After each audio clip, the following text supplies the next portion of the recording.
இன்றைய நாளுக்கான உயிருள்ள வார்த்தை சங்கீதம் 126 அதிகாரம் 5 கண்ணீரோடு விதைக்கிறவர்கள் கம்பீரத்தோடு அறுப்பார்கள்.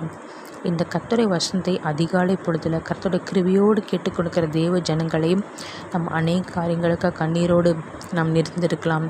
தேவ சமூகத்தில் நம்ம எந்த காரியத்துக்கு கண்ணீர் விடுகிறோமோ அந்த காரியத்தை கர்த்தர் நிச்சயமாக வாய்க்க பண்ணாராம். பைபிள் வசனத்தில் பார்த்தீங்கன்னா, அன்னாள் கண்ணீரோடு விதைத்தார்கள், குழந்தை பாக்கியத்தை பெற்றிருக்கிறார்கள்.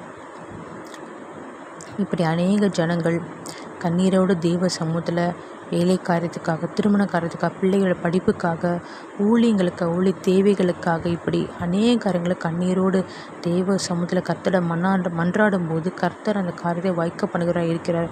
உங்களுக்காக ஜெபிக்கிறேன். கர்த்தாவே, ஆண்டவர் ஏசப்பா சோத்திரங்கத்தை நீ இருக்கும்போது தகப்பான இருக்கிற தகப்பான அசப்பா சோத்திரங்கத்தை விசாரணை ரோஜாவாக இருக்கிறீங்க, மருத்துவஞ்சி பொங்கத்தை இருக்கிறீங்க தகப்பான ஏசப்பா சோத்திரங்கத்தாவே. ஆண்டவரே, அநேக தேவ ஜனங்கள் கண்ணீரோடு எத்தனையோ காரியங்களாக ஜெபித்து கொண்டு இருக்கிறான் தகப்பனே. இந்த ஜெபி